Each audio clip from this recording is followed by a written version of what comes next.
Let's get into it. And the place to start, I think, is Charlotte, North Carolina, where the story of championship week is unfolding. Duke star Cooper Flagg, he left Thursday's win over Georgia Tech in the ACC tournament.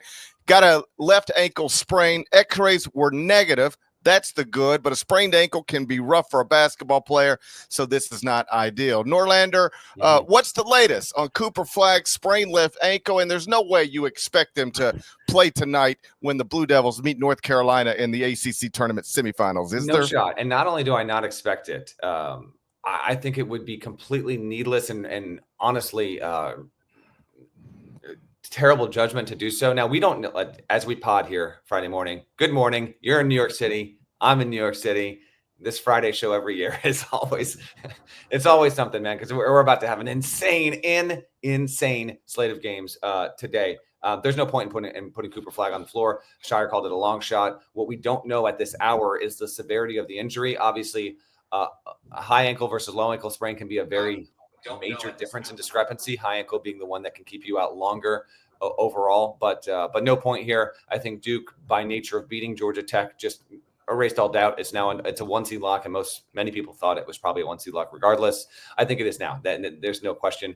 There will be an intriguing wait and see with Duke in terms of how it handles announcing and diagnosing Cooper Flagg and his timeline. It's probably going to be and should be as vague as possible, because I guess theoretically, if you were to say Cooper Flagg has suffered a high ankle sprain and he's expected to be out a number of weeks, and you had a situation where Houston, Michigan State win the conference tournaments, Florida, wins the SEC tournament, Auburn's going to be a 1 seed, and then the committee could say, well, if they don't have a fully healthy Cooper Flagg and we don't know if he's going to be available at all, should we bump him down?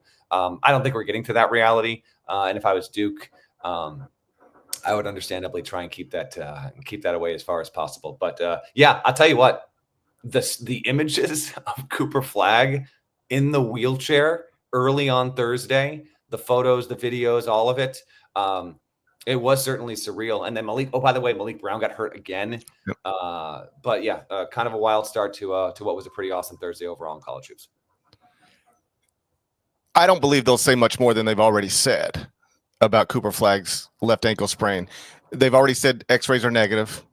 That's good. The next thing you'll hear is he's not playing tonight.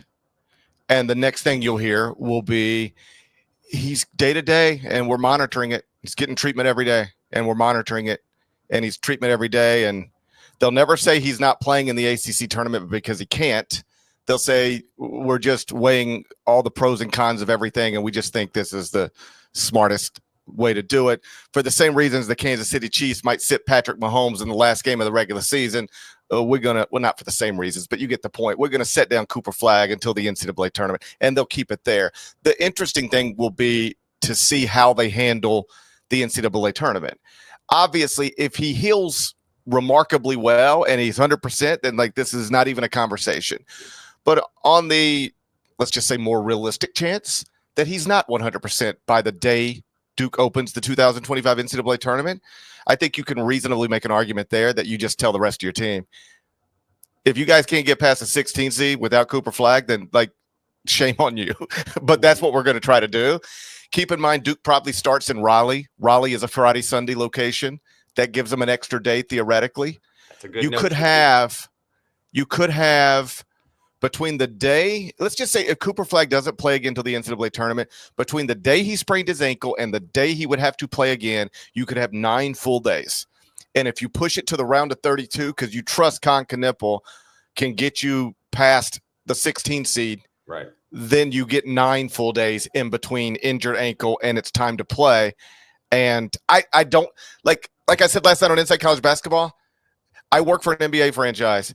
I'm telling you, if that exact same thing happened to Jaren Jackson Jr., Desmond Bane, John Morant, anybody on the roster last night, the status report today is will be evaluated on a week-to-week basis. I mean, they wouldn't even look at tonight or tomorrow, and it would probably be multiple weeks. They would probably already decide it's multiple weeks. Obviously, Duke's working on a different timetable, but there's a totally reasonable way to have 9 full days in between the moment it happened and the moment you need to play again. And hopefully, just for all of us, for college basketball fans who want to see this go through wherever it goes, I would hate for this to result in one of the all-time what-if stories of college basketball. What if Cooper Flagg never sprains his ankle in Charlotte on a Thursday of championship week? I don't want to have that conversation. So I hope he heals up and is as healthy as can be by the time we start this big bracket. Nada, just flip on your mic real quick. I do want your input real quick. Nada was in the building. Nada lives in Charlotte. The SEC tournament is in Charlotte, so he was actually there to see all of this. So, Nada, give us a good recap of just where you were and what the scene was like at the what I believe is called the Spectrum Center. So Spectrum went dead silent. I've never heard it go just immediately silent. That's how big the Flagg injury was, and then on top of that, watching every working media member try to get a Flagg like video of him in the wheelchair was utterly hilarious. The wheelchair video was Parrish. It was surreal. Like once they started getting the timeline, like it was. I was like, because he's such a dominating, great player, and then he's reduced to sitting in the wheelchair, getting rolled back to the X-ray room, and the X-rays were negative and all that. It was a weird visual. And I saw some people goofing on it because then he's walking, post game. He's sort of, and like whatever. It's a weird visual, and it'll be a visual you'll see forever. like when he gets hurt in his third season in the NBA, that's going to pop back up. Okay, right. Practically speaking, that is the best way to move him from one place to another in that moment. That's the best way to do it. Teleport him, you have to be. Yeah, him in the wheelchair. Yeah. So it's a weird visual, but that is the most sensible thing you could do with a 6'9" man who needs to be taken from one place to another and has a bad ankle. Just sit down and we'll roll you. That's the way to do that. And so it created this weird visual, but it's like that's just the way to handle that situation. I didn't chuckle about it as much as everybody else. Yeah. No, I hear you. As for the schedule, well, we're gonna do Final Four and 1. It's a Friday. We got all that. Carolina plays expert picks. Expert picks. They're coming. Carolina Duke is a 7 Eastern tip in what is an insane after dinner window tonight. We'll get to that in a little bit here. But Duke has the Tar Heels. Tar Heels need to win that game probably to get in. But we can save the quick look ahead stuff for a little bit later. Since we're talking Flagg, the game is tonight at 7 Eastern. That will be the first game, and then Clemson will play Louisville in the second game, and Chucky Hepburn won it late. So some good drama there in Charlotte, the ACC tournament. And I'm glad Nada got to see that up close and in person. But yes, Flagg status, it jumps to essentially the top of the board. How healthy is he? When will he return? And how does this impact the team that has been rated as the best in the sport? It's a hell of a plot twist. Now, hopefully he's okay. Hopefully this is a lower ankle injury and we can get to see him play in the NCAA tournament for his one and only season in college. And we can see Duke out at close to full strength. Wait on the Malik Brown stuff as well. They've kind of taken on some stuff here. They're not the only one. I mean, Kentucky, by the way, Otega Oweh hurt again. Like Kentucky's been a mash unit. It wins insanely dramatically on Thursday night by Otega Oweh beating his former school again. So other schools have dealt with this as well, but not with players on the level of Flagg.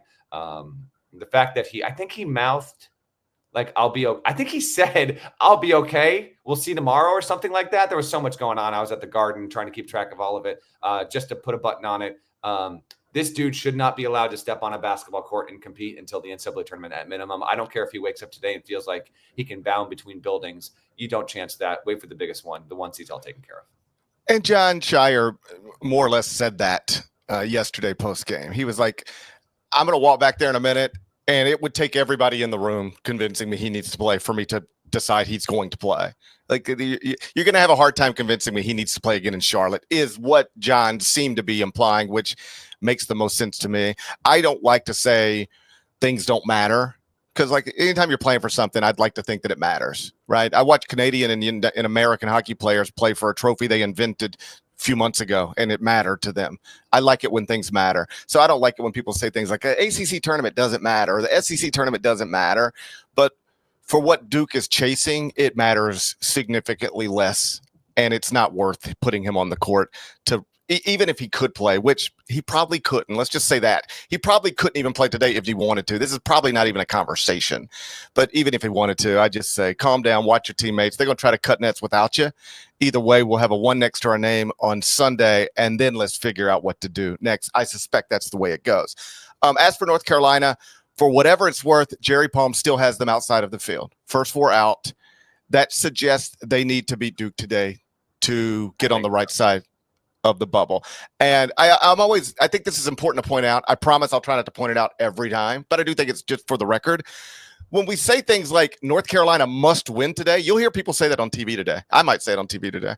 You better say it on TV today. Okay, I will make a point to say it during halftime of a Conference USA game. Yes. I'm gonna say North Carolina crowbar in there. I'm gonna say North Carolina must win today. And then I'll probably transition to something about the Indiana fan base. Yes. I'll transition to something about the Indiana fan base after that. But I'll start on North Carolina must win. It's important to note, we don't really know if North Carolina must win today. It's just according to Jerry Palm. What if the committee's like quietly got them in the field and it's like they're good? You know, we just don't know. Well, for the sake of the discussion, that is funny. But just for clarity for people that might not be aware, they're not in the field.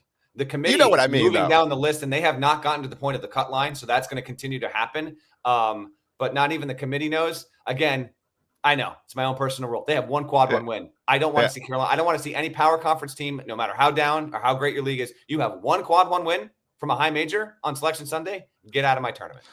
Yeah, they're 1-11 in quadrant one. I don't need them in with that resume. The interesting thing will be, let's just say they upset Duke, and then you know what people say. But it was without Cooper Flagg. That will not matter. That will, and nor, by the way, nor should it. Duke is still a quad one opponent without Cooper Flagg on the. Without Cooper Flagg, Duke is arguably still like a top 6-7 team in the country. I agree with Doesn't matter. Won't register whatsoever if he's not on the floor. Carolina will have earned it if it can beat Duke on Friday. I don't want to say doesn't matter, but I agree with you. It will be a quadrant one win over a quality basketball team. Auburn was still very good without Janai Broome, and I think Duke could still be very good without Cooper Flagg. Maybe not as good, but good. So we'll see. Massive game in Charlotte, North Carolina and Duke, ACC tournament semifinal.